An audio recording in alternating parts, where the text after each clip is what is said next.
correct me if I'm wrong, but the Lexus IS was the first enthusiast car in the lineup. And that's why today's video, I'm so excited to go over the 2026 IS 350. And make sure you stick around to the end because I'm going to explain to you why this might be the most important car in the whole lineup right now. I'm Justin Mason from Performance Lexus in St. Catharines. Make sure you hit like and subscribe if you like Lexus content.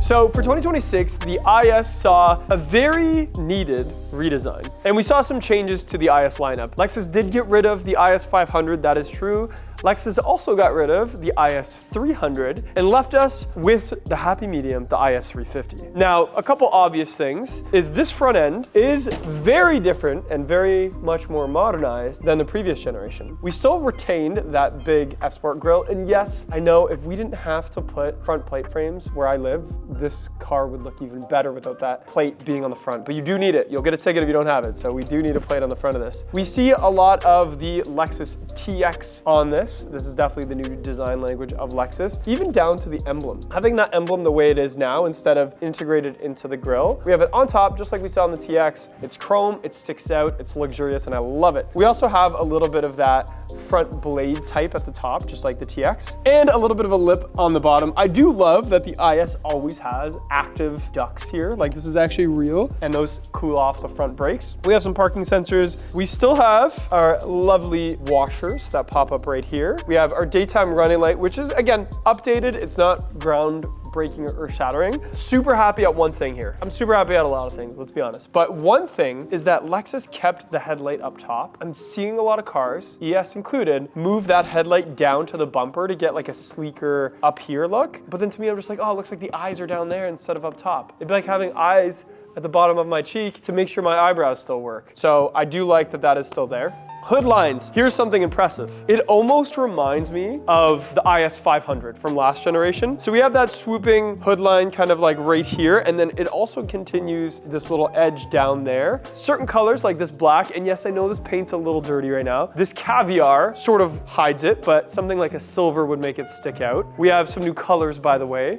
Wind, just like on my LC video recently, has now replaced incognito for the IS. We have some new brakes and some new wheels. That is a big part of the aesthetic of this car. I love these wheels. They remind me of the tuner scene. This reminds me of playing Forza Motorsport and Gran Turismo growing up, slapping a set of wheels on my IS 300 or whatever it was back then, really leaning into that like JDM tuner world. Having the Lexus brake and being red really pops with this car. I know my girlfriend would say, you always need a pop of color, and Lexus listened, and that is a little pop of red right there. So it says Lexus, that's not a sticker, that's painted right on there. I would have liked to see the brakes a little bit bigger, but honestly, for a car this size, that is plenty. The multi-spoke wheel, it's almost like a little bit darker than Hyper Silver, which was on the previous ISs. This one's a little more like a gunmetal. And then of course we have the Lexus emblem right there. We have a new F-Sport badge, you'll notice. It doesn't have the paint anymore.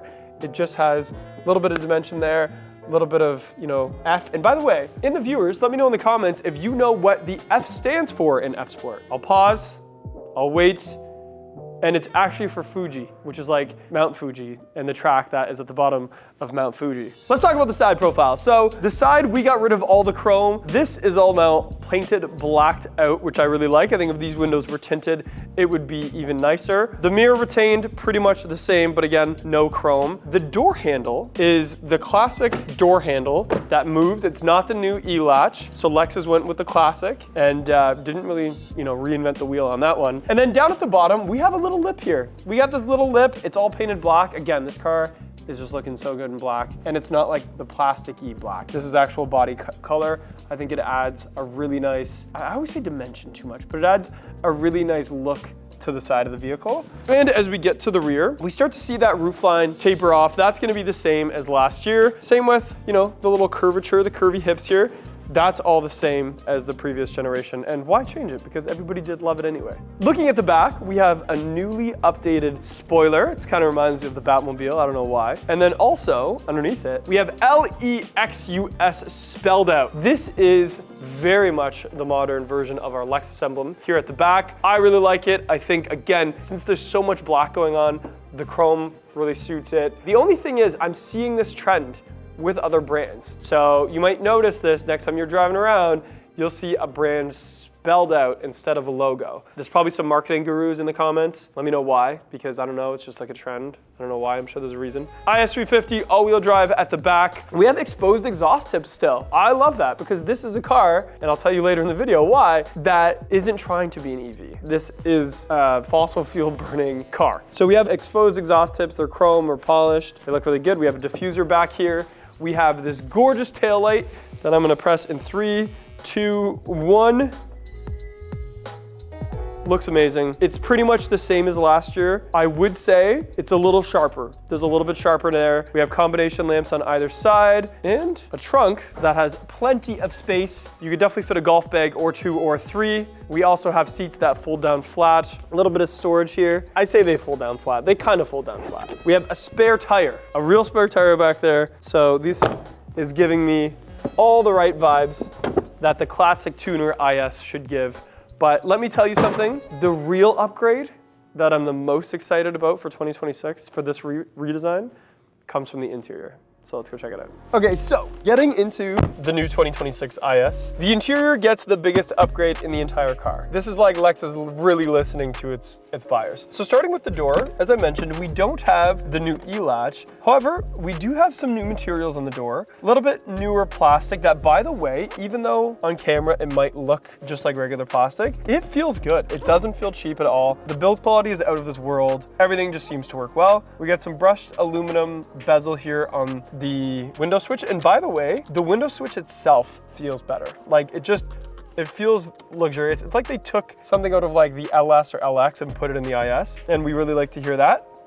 Super solid door thump, which I love. Also the vents, I'm gonna start from left to right because that's like the only way I can talk about this car. On each side, we now have this new dimensional vent setup. It's obviously very adjustable, although I don't see a way you could turn it off. I guess maybe you just go off to the one side. New shape, new design, love it. We also have things like a panel view monitor. So we have bird's eye view on this package and a couple empty poverty buttons beside on this particular one. I am told that the active sound on this is different than the last one. I don't know what that means. We're gonna do a full video of me driving this car, but for now, I don't know what that means. We're gonna figure that out as we go. Then we have our dimmer switch and things like that. But more importantly, now we start to see the ambient lighting. And the reason I say it's more important is I have never seen ambient lighting in the whole Lexus lineup done the way they did it with the IS. And I'm so excited about it because I only learned this today. When I was at the auto show sitting in the IS, it wasn't powered up, so I couldn't see any of that stuff. What I mean is usually Lexus does what's called indirect ambient lighting. So they mount the bulb shining on a panel that you can't actually see the light. With the new IS, we have this strip that is right down the middle. It just goes from one side to the other, and even this little, here's the detail in this car. Even in between the gauge cluster and the vents, there's a little segment. It's literally this big. That is still ambient lighting. So Lexus still ran that all the way over there, and oh my God, even here. Even behind the screen, it's still there too. Love that. It's also down here in the center. You can change this. You can make it any color. I like the blue. Apparently it's good for your eyes, driving at nighttime to see blue because it keeps you more awake. You can adjust it. I think it's great. Great job, Lexus. This interior needed that ambient lighting. So we're really happy with that. Moving up to the steering wheel. It is a very similar steering wheel for sure. Like what I mean is all the buttons are still in the same places. Texture-wise, I mean, again, everything on it, even the plastic, just feels good. One thing though, and this is something that our videographer tonight noticed before I did. The gauge cluster, totally different. This is a huge change. This is the one that is pretty much in the TX. It's pretty much the one in the RX now. It used to be that the IS had the LFA instrument cluster, meaning like a physical part would move over. Let me tell you guys and girls and everybody else, that was one of the coolest things ever, having that physical thing move over. I get that this new one is very useful and helpful, and I know I'm gonna love it because it's customizable, it's crisp, all the letters and numbers and shapes are just so crispy. It just doesn't have the thing that I like. But still, nonetheless, you can move up and down, you can move things over, you can customize it right on the fly. It does a great job, nothing wrong with it at all, and it works. So that's the new gauge cluster there. Moving down a little bit, let's talk about the center. So center armrest, same shape as before, but you'll notice the trim here looks like that composite carbon is what I'm gonna call it. It's very soft to touch. You definitely can't scratch it. That is something very interesting. You can sit in a brand new Porsche 911 and scratch the plastic in the center by breathing on it. And Lexus decided, no, we're gonna keep this versatile because people are gonna have cups there. They're gonna have, you know, Starbucks mugs there, and we want this to be that. And I just like that it's soft to touch. I think it's a really high-end material. Another exciting thing, and guys and girls and others, I get excited over little things. I know that. You're gonna tell me that in the comments. I love this volume knob. Look at this volume knob. Look how cool that is. Couple reasons why. Number one, let's say I'm driving. My arm is here anyway, because that's the armrest. And I need to turn on the volume. I just go like this, flick, flick. I don't need to move my eyes away from the road and like go up here and start cranking volumes. It's right here. The UX used to have that, and then they got rid of it, and I miss it, and I like that it's right there. We also have some physical buttons that feel nice to touch for heated and cooled seats. It's always great to be able to, like, again, my arm is here, I gotta like adjust my seat, bam, really quick, I don't have to go up here. It's nice, and it's in a great spot. We have a real shifter, which is great to see. We can just like, bam, put that physically in gear. And that is actually, ladies and gentlemen and others, that is attached to the transmission. That is not a shift by wire. That is a true shifter. To the right of that, we have our different drive modes. So we have Eco, Normal, and Sport. And then in the higher packages, there's even Sport Plus. We have a snow mode, we have a hold mode. All that stuff is similar to before. But now I can charge my phone by just putting it on the center there. I can just go like this and bam, charge that phone on the center, which is great. And by the way, huge news, this just in, biggest thing ever for the IS, wireless Apple CarPlay and Android Auto. That's right, ladies and gentlemen and others, the Lexus interface has now come to the IS. We're excited about it. Everybody wanted it. Lexus took a long time to do it, but they did it. And now the market on this car opens up even more. And by the way, before getting Android Auto and Apple CarPlay, I didn't know what the hype was. Like, people would always ask me about it, if this car had it. And I was like, why? It's like, you're buying a car, you're not buying a Bluetooth system. It's really good. And it does change the way that you drive the car. Being able to put on Waze, change things on the fly, and that is gonna be a big deal for people buying this car. It does still have cloud-based navigation and a few other things up here, but it is the Lexus interface that we've gotten to know and love, and it's done well on all the other vehicles. We can do some drive assist stuff. So as you can see here, we have lane departure alert. We have intuitive parking assist. So that is like your parking sensors. We have parking brake support. So if you're about to hit something like a pylon in that button, the car will stop. Blind spot monitoring, must have. Safe exit assist. I didn't think this car had that because it doesn't have the E-latch, but it probably just beeps at you that if like someone is coming and you go to open your door, it's gonna yell at you. Rear cross traffic alert, rear camera detection, proactive driving assist. That is amazing for this car. Proactive driving assist is like the bubble around you when you're driving the new RX and NX, for instance. If someone brakes or, you know, pulls it in front of you, the car doesn't panic. It just slows down. It just moves over. It just does these things. It's like an extra set of eyes. Roadside assist, I love that because when I'm driving, let's say I'm at a stoplight and you can't turn right on red, the car tells me that because it read the sign. And pre-collision system, all of that is in that driving assist. The other thing, oh, here's the active sound control. So now active sound control is in the screen. It used to be a little dial on the left. Now, so what the active sound control is it's a system sound generator that conveys the dynamic behavior of acceleration and deceleration to the driver. We're gonna test that out when I drive it because I think that now it's literally just a fake sound. It used to be piped in, now I think it's fake, but we'll try that. And you can adjust it now, which is great. What I did want to see here, and it might be under settings, we're gonna do vehicle customize, lighting, illumination. There we go, we're gonna do illumination. So you can change the theme, you can change the color. You know, if we wanted to make it red, we can, or magenta. We could do theme, we could do daylight white, it turns it to white. I like themes, I think they're fun. I was really liking the blue. But let's do flare red real quick. Changes all the lighting in here to flare red. I'm gonna put it back on blue because I think it goes well with the car. Anyway, just wanted to show you that we could change all that, and you can change it by zone. There's foot, there's front, and there's accent. So I think that line is the accent, but that's okay. That's what I wanted to go over with the screen. It's updated, it's beautiful, they did a great job. Underneath the screen, we have climate controls. So we have these physical switches. Again, I'm a big fan, especially in a car like this. It's kind of a nice mix of analog and digital, where you can press these buttons physically and change climates. I was in a car the other day, and I needed to, it was a car I own actually, and I needed to change the way the defrost was working because it wasn't hot. It was actually hot outside. It wasn't hot in the car. And I needed to defrost, and I couldn't, it was all through the screen. And while driving on a windy road, it was really sketchy to have to do it through the screen. So I like physical buttons sometimes. Also here, We have a little glove box. We have some really nice seats. These are the F-Sport seats, although they don't have anything on the headrest, was interesting. This white, I know people are gonna say, you can never have a white interior, like how are you gonna take care of it? It's pretty versatile, it's pretty strong. If there's a little patina on it, I'm not gonna, even when you go to trade it in, if it's got a little patina, I'm not gonna get mad at you. I mean, you could protect it, that would be better, get some leather protection, but overall the seats are great. The heated and cooled seats work great on these seats. They're very upright, and the seating position is still very sporty, meaning like that B-pillar, smack dab beside me. But it's supposed to be a sporty car. Don't forget, this is like a coupe in a four-door body. That's what the whole IS vibe is. So there's that. And by the way, the sound system on the IS is always one of my favorites. I always feel like Lexus gives it a little bit extra juice, maybe because of the tuning heritage, I don't know. But they do a good job there. There is still, and it's never bothered me, but I know someone in the comments is gonna ask, there is still a hump there. There's a hump. It's there. I'm tall, I'm 6'1". I just tower right over top of it and I kind of rest my leg on it and it's no big deal.